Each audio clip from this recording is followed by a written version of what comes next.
Assalamualaikum warahmatullahi wabarakatuh. Saya Putri Widyastuti dari kelas 74 Akuntansi akan mempresentasikan materi mengenai akuntansi perkebunan. Materi yang pertama yaitu sejarah perkebunan di Indonesia. Perkebunan di Indonesia sudah diperkenalkan oleh pemerintah kolonial Belanda sejak datang ke Indonesia dengan keuntungan yang melimpah. Belanda sebagai salah satu negara penjajah mempunyai peran dalam sejarah perkebunan, terutama yang telah meletakkan dasar bagi perkebunan di Indonesia.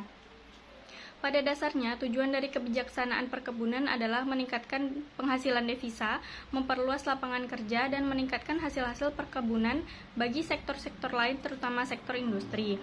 Kemewahan rempah-rempah menjadi incaran Belanda untuk memonopoli perdagangan di Jawa, Makassar, dan Maluku.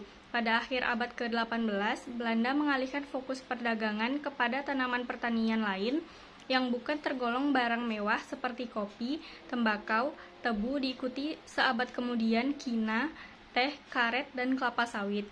Kiranya kekalahan persaingan perdagangan antara Belanda dan Inggris menjadi pemicunya. Inilah alasan utama yang membuat Belanda mengubah strategi pengelolaan dan penguasaan tanaman komersial dari yang semula hanya melakukan perdagangan dengan rakyat yang bertindak sebagai produsen menjadi pengelolaan yang berbasis korporasi. Pemerintah Hindia Belanda dan pengusaha-pengusaha Belanda secara ambisius membangun secara besar-besaran korporasi yang memproduksi dan memperdagangkan tanaman komersial.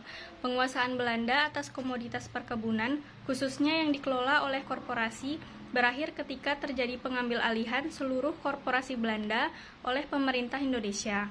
Proklamasi Kemerdekaan Indonesia 17 Agustus 1945 menjadi jembatan emas untuk mengurai kabut penjajahan yang secara ekonomis lebih berupa penguasaan perkebunan. Budidaya perkebunan. Secara umum, budidaya perkebunan merupakan kegiatan usaha tanaman yang hasilnya untuk diekspor atau untuk bahan baku industri. Aspek-aspek budidaya tanaman perkebunan meliputi persyaratan tumbuh, pembibitan, penanaman, pemeliharaan, dan pemungutan hasil dari berbagai jenis tanaman perkebunan seperti kopi, karet, kelapa, kelapa sawit, kakao, dan teh. Manfaat dari budidaya ialah yang pertama dapat memperoleh hasil yang maksimal dari kualitas hasil produksi. Yang kedua, dapat meningkatkan kesejahteraan masyarakat karena terbukanya lapangan pekerjaan. Yang ketiga, budidaya dapat dijadikan sebagai sarana untuk mengelola potensi sumber daya alam. Tujuan budidaya yaitu untuk menyediakan kebutuhan bahan baku industri serta mendorong perluasan dan pemerataan kesempatan berusaha dan kesempatan kerja. Selanjutnya, proses produksi dan pengolahan studi budidaya kelapa sawit. Perkebunan kelapa sawit merupakan jenis usaha jangka panjang. Kelapa sawit yang ditanam saat ini baru akan dipanen beberapa tahun kemudian. Sebagai tanaman tahunan, sangat perlu kita perhatikan jenis bibit dan lahan sebagai media tanam yang akan kita gunakan. Sebab itu akan sangat berpengaruh terhadap produktivitas tanaman nantinya.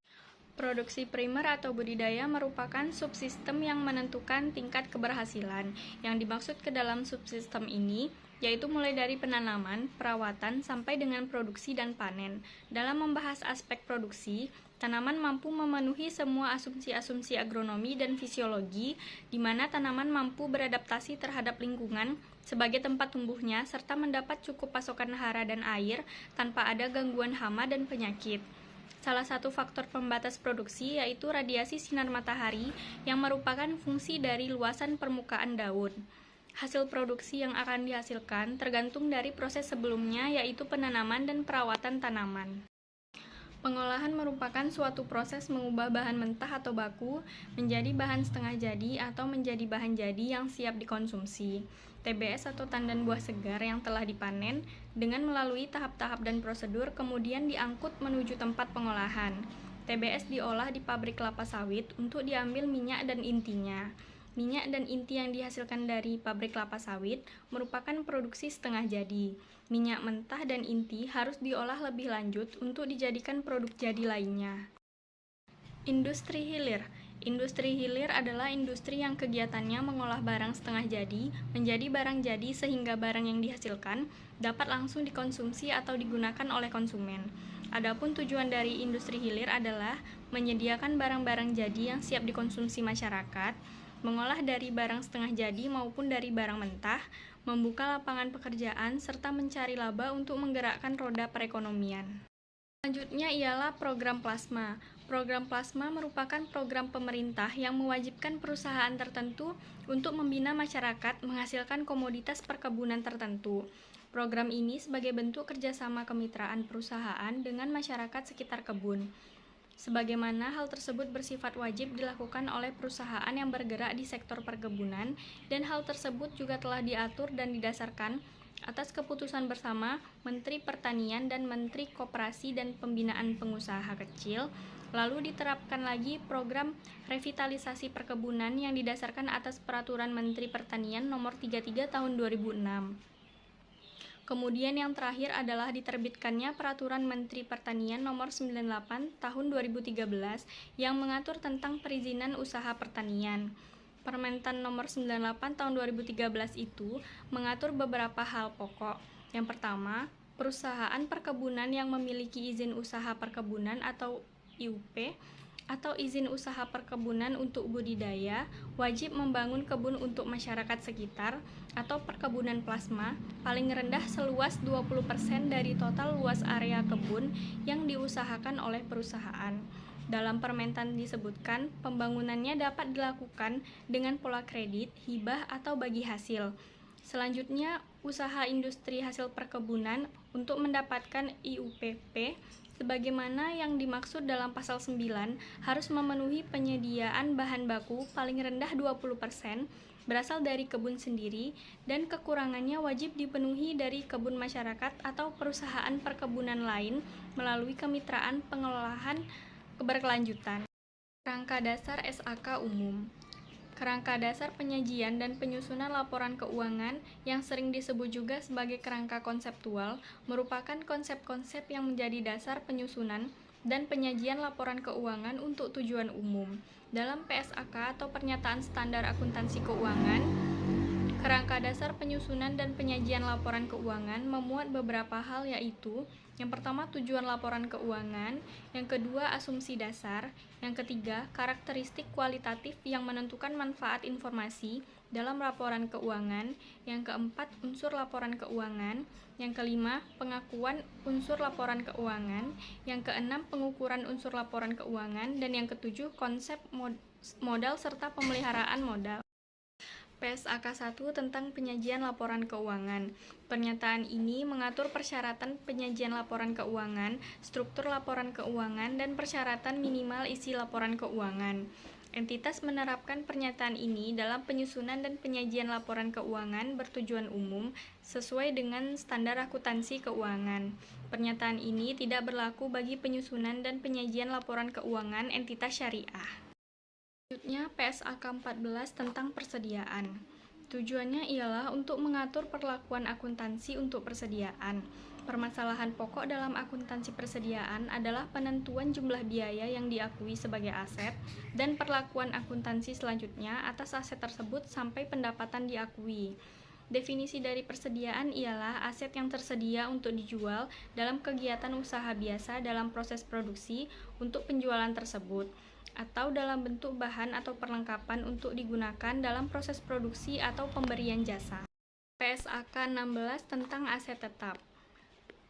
Aset tetap adalah aset berwujud yang 1. Dimiliki untuk digunakan dalam produksi atau penyediaan barang atau jasa, untuk direntalkan kepada pihak lain atau untuk tujuan administratif. Yang kedua, diperkirakan untuk digunakan selama lebih dari 1 periode. Biaya perolehan aset tetap diakui sebagai aset jika dan hanya jika 1. Kemungkinan besar entitas akan memperoleh manfaat ekonomi masa depan dari aset tersebut. Yang kedua, biaya perolehan dapat diukur secara andal. PSAK 19 tentang aset tak berwujud. Tujuan dari pernyataan ini ialah untuk mengatur perlakuan akuntansi untuk aset tak berwujud yang tidak diatur dalam PSAK lain. Pernyataan ini mengatur entitas untuk mengakui aset jika entitas memenuhi kriteria tertentu, cara mengatur jumlah tercatat dari aset tak berwujud, serta pengungkapan yang disyaratkan tentang aset tak berwujud. PSAK 48 tentang penurunan nilai aset. Tujuan dari pernyataan ini adalah untuk menetapkan prosedur yang diterapkan entitas agar aset dicatat tidak melebihi jumlah terpulihkannya. PSAK 68 tentang pengukuran nilai wajar.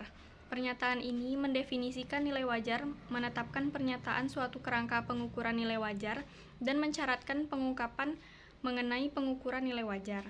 Pernyataan ini mendefinisikan nilai wajar sebagai harga yang akan diterima untuk menjual suatu aset atau harga yang akan dibayar untuk mengalihkan suatu liabilitas dalam transaksi teratur antara pelaku pasar pada tanggal pengukuran. PSAK 69 tentang agrikultur. Agrikultur memberikan pengaturan akuntansi yang meliputi pengakuan, pengukuran, serta pengungkapan aktivitas agrikultur.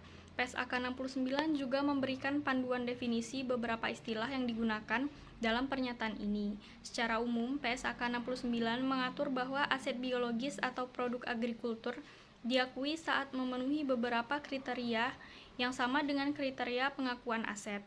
Aset tersebut diukur pada saat pengakuan awal dan pada setiap akhir periode pelaporan keuangan pada nilai wajar, dikurangi biaya untuk menjual. Keuntungan atau kerugian yang timbul dari perubahan nilai wajar aset diakui dalam laba rugi periode terjadinya. Pengecualian diberikan apabila nilai wajar secara jelas tidak dapat diukur secara andal.